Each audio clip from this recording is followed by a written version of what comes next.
जान पहचान तो नहीं है, लेकिन वीडियो वगैरह से बातचीत होती है। जयराम जी, जयराम महतो जी,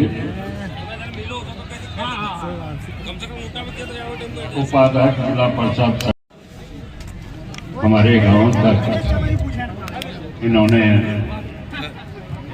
जाने का काम किया है।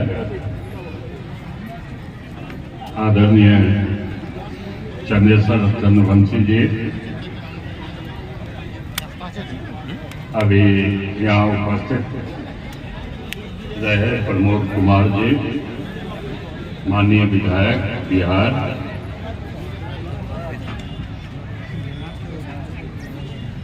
राष्ट्रीय अध्यक्ष अशोक आजाद जी, प्रदेश अध्यक्ष नितेश चंद्रवंशी जी, मुझसे जान पहचान तो नहीं है, लेकिन वीडियो वगैरह से बातचीत होती है। जयराम जी, जयराम महतो जी,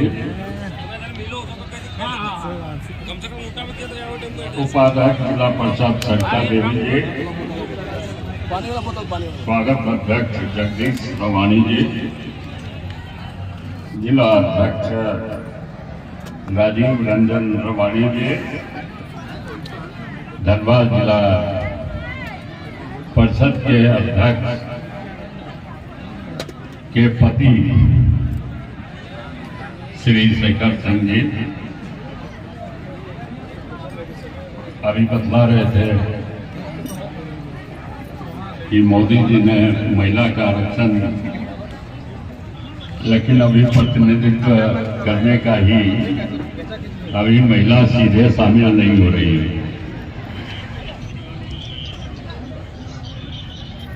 श्री पुरुषोत्तम रंजन जी, जिनकी भूमिका सामाजिक सेवा में धनबाद जिला में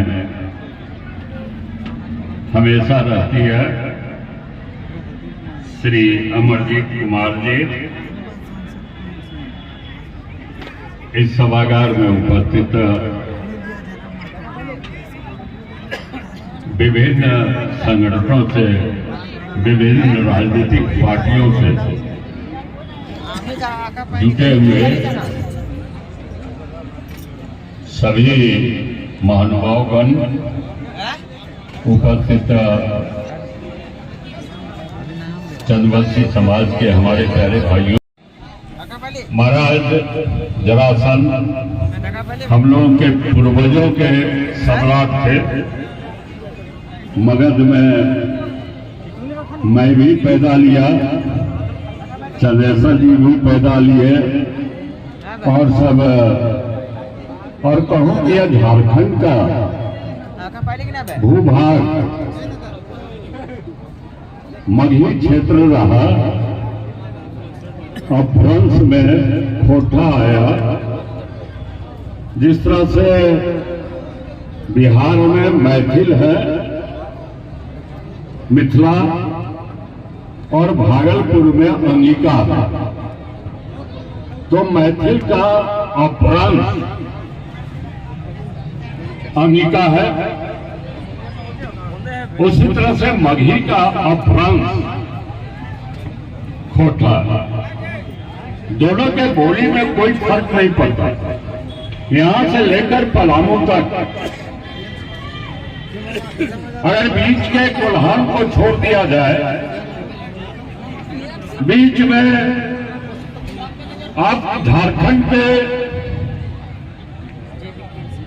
संथाल परगना को छोड़ दिया जाए, तो सारा का सारा मगध सम्राट था।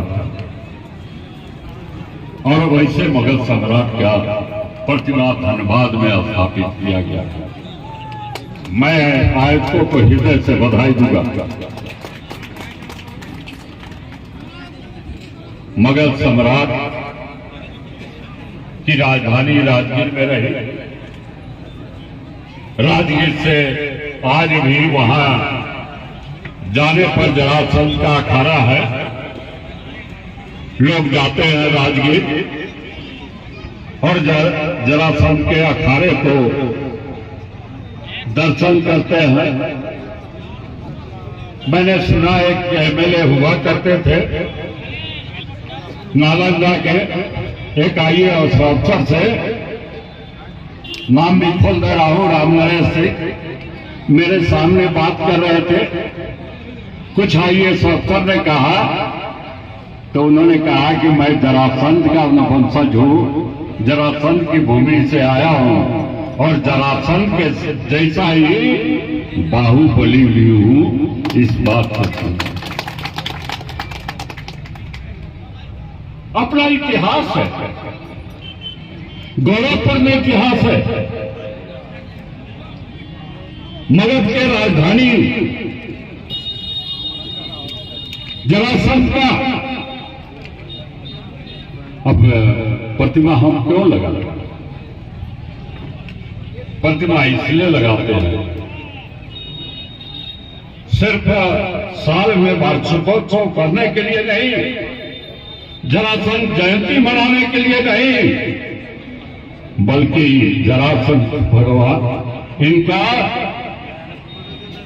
सम्राट का चेहरा देखें, उनके प्रति अपने सर को नमन करें और उनसे प्रेरणा लें कि हम जरासंध के वंशज हैं, तो उनके चिन्हों पर चलने का काम करेंगे। या नहीं किसी को भगवान बना दीजिए तो उसी समय उसका व्यक्तित्व समाप्त हो जाता है, उसके गुण दोष के आधार पर उसका व्यक्तित्व का आकलन होता है। आज निश्चित रूप से मगध सम्राट जरासंध के जयंती समारोह में हम सब उपस्थित हैं। नाम तो सब कुछ सुना, इतिहास, और कहूं तो यह एक राष्ट्रीय कार्यक्रम यहाँ पर आज आयोजित है। कौन बिहार से है, कौन बंगाल से है, रवानी अभी कह रहे थे कि चंद्रवंशी समाज मिलकर रही है, तो चंद्रवंशी समाज अलग अलग जगह का अलग अलग मिलकर तो नहीं है। समाज के जितने लोग हैं, चाहे जहां के हैं, सबको ही मिलकर रही है यह संदेश है। और अपनी ताकत के बल पर अपने समाज का भी उत्थान कीजिए, समाज के कुरीतियों को भी दूर कीजिए, समाज में शिक्षा हो, समाज में गरीबी दूर हो, और उसके लिए काम हम तो प्रेरणा लेंगे। मगध सम्राट, अगर सम्राट से प्रेरणा लेना है तो हम बड़े सम्राट तो नहीं जरासंध बन सकते, लेकिन मिनी सम्राट तो जरूर बने। उसके लिए काम करें,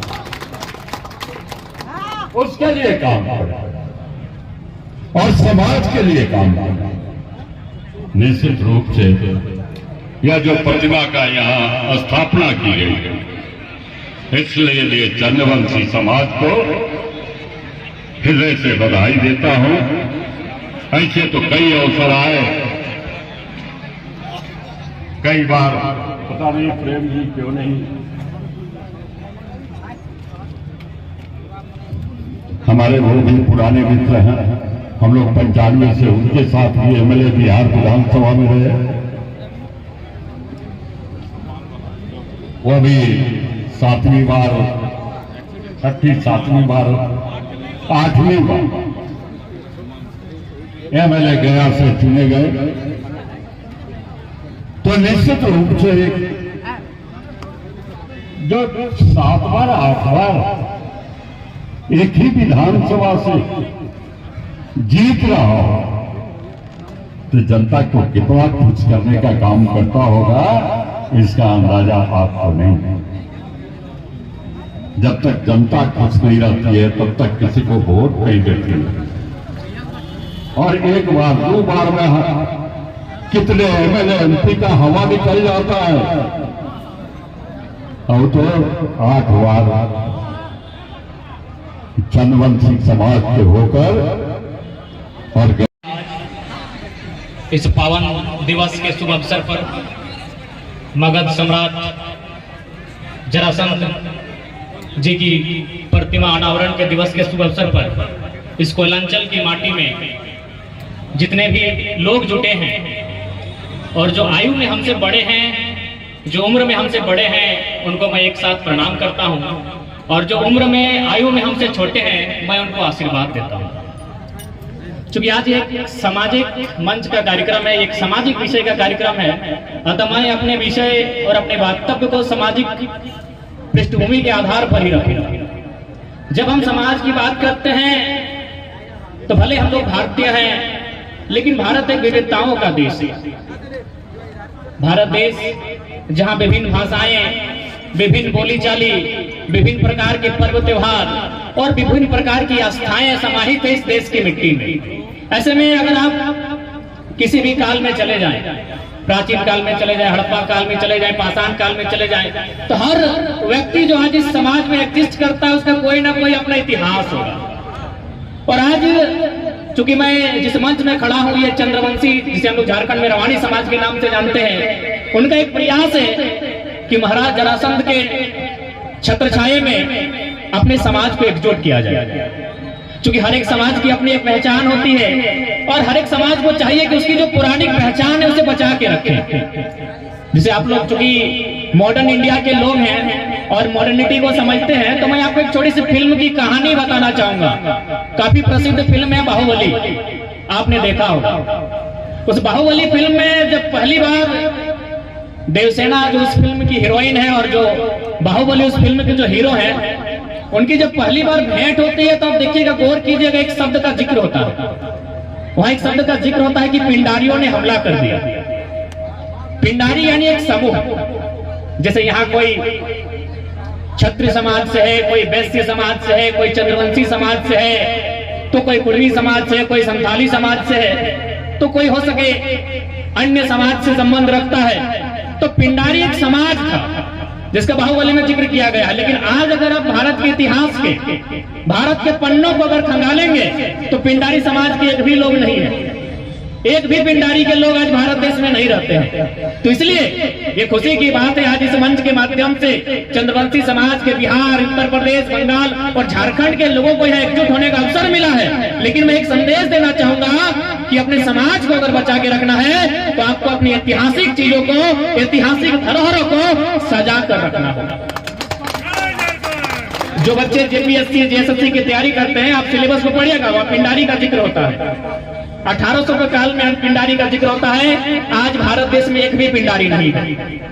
इसलिए इस बात में कभी अहंकार मत कीजिएगा कि हमारा तो बिहार तक फैला हुआ साम्राज्य है, हमारा तो बंगाल तक फैला हुआ समाज है। आप वर्तमान में आपकी क्या चिंता है, आप अपने समाज को जीवित रखने के लिए वर्तमान में कितना चिंतित है, ये आपकी समाज की आइडेंटिटी को, आपके समाज की पहचान को तय करता है। आज यही हड़प्पा सभ्यता से भारत को एक बड़ी पहचान मिली है। कितने लोग हैं जो यहाँ हड़प्पा सभ्यता के बारे में जानते हैं? मैक्सिमम लोग जानते हैं। यहाँ जितने लोग बैठे हैं सभी लोग जानते हैं हड़प्पा सभ्यता के बारे में। लेकिन क्या इसमें कोई एक व्यक्ति ऐसा है जो हमें बता देगा कि हड़प्पा की लिपि क्या थी? यानी सभ्यताएं, कई सभ्यताएं आए, कई सभ्यताएं चली गई, कब सभ्यताओं का उदय हुआ, कई सभ्यताओं का अंत हो गया। इसलिए आप जिस समाज से हैं, आपकी जो आइडेंटिटी है, आपकी जो पहचान है, उसे आपको बचा कर रखना होगा, तभी आप अपने समाज को जीवित रख सकते हैं। मैं अगर बात करूं तो कोयलांचल से मेरा संबंध होता है, और चूंकि मैं आज चंद्रवंशी समाज के एक विशाल कार्यक्रम में आया हूं, तो मैं पाता हूं कि इन लोगों का जो बस बसाव है कोयलांचल में, बागमारा की बात करें, गोधर की बात करें, लोयाबाद की बात करें, एकड़ा की बात करें, या भटमुंडा की बात करें, या हरिणा की बात करें, मैक्सिमम इनका जो बस बसाव है कोल क्षेत्र में है। कोल क्षेत्र में जब हम लोग बसते हैं तो हमारे पास सबसे बड़ा संकट आता है अपनी भूगोल को बचाना। आप सभी जानते हैं हर किसी का इतिहास है, हर किसी की संस्कृति है, लेकिन उससे कई ज्यादा महत्वपूर्ण आपका भूगोल होता है। यदि आपके पास आपका भूगोल नहीं है, भूगोल यानी जमीन का टुकड़ा, तो आप इतिहास को नहीं सजा सकते हैं, न संस्कृति को बचा सकते हैं। इसलिए आपको सबसे पहले अपने जमीन के टुकड़े भूगोल को बचा के रखना है। मैं ये झारखंड के परिप्रेक्ष्य में कह रहा हूं, क्योंकि बहुत सारे मेरे अभिभावक जो धनबाद के माननीय सांसद परिचय दे रहे थे वो बिहार के कई जिलों से आए हैं, तो हो सके वहां की क्या परिस्थितियां हैं। मैं एक साधारण सा छोटा सा नन्हा बालक हूं, मैं अपनी जो वाणी कह रहा हूं ये झारखंड के परिप्रेक्ष्य में कह रहा हूं। आप कहां से आते हैं? चंद्रवंशी समाज के लोग अपने आप को खंगालें। आपकी बहुलता कहां है? कोयलांचल के क्षेत्रों में। आप गोधर में हैं, आप महोदा में हैं, आप इन क्षेत्रों में है जहां सबसे बड़ी चुनौती आपका भूगोल होता है। और याद रखिएगा, कोई भी इतिहास, कोई भी संस्कृति बिना भूगोल के स्थापित नहीं हो सकती।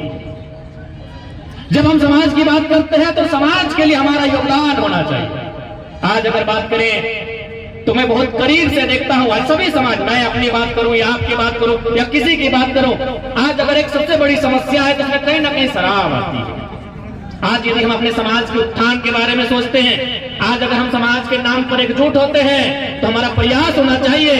आज वकील चचा बोल रहे थे कि समाज में जो कुरीतियां हैं उनको दूर करने का प्रयास होना चाहिए। मैं चूंकि पिछले 2 सालों से झारखंड में सभी जिलों में आवागमन करता हूं, आंदोलन करता हूं, झारखंड की झारखंडियत पर बात करता हूं, लगातार आंदोलन करता हूं, तो मुझे एक चीज कॉमन नजर आई कि झारखंड में सभी समाज की अगर बात करें तो उनमें सबसे बड़ा अगर दुर्गुण कुछ है तो शराब का सेवन है। मैं एक छोटा सा उदाहरण देना चाहूंगा। अभी मैं अगर इस भीड़ में जितने भी लोग उपस्थित हैं, मैं एक छोटा सा सवाल करूंगा कि यदि आप कभी 1-2 चक्का के वाहन में कहीं जा रहे हैं, साथ में आपका भाई, आपकी अर्धांगिनी कोई भी हो सकती है, तो मान के चलिए आप राजगंज से धनबाद का सफर कर रहे हैं, क्योंकि हमारे दीपक भाई राजगंज से हैं। तो यदि मान के चलिए राजगंज में इनके वाहन में जो 2 पहिया का वाहन है, अगर वो पेट्रोल जवाब दे देता है और बगल में इनके डोमनपुर में क्रॉसिंग बिकता है,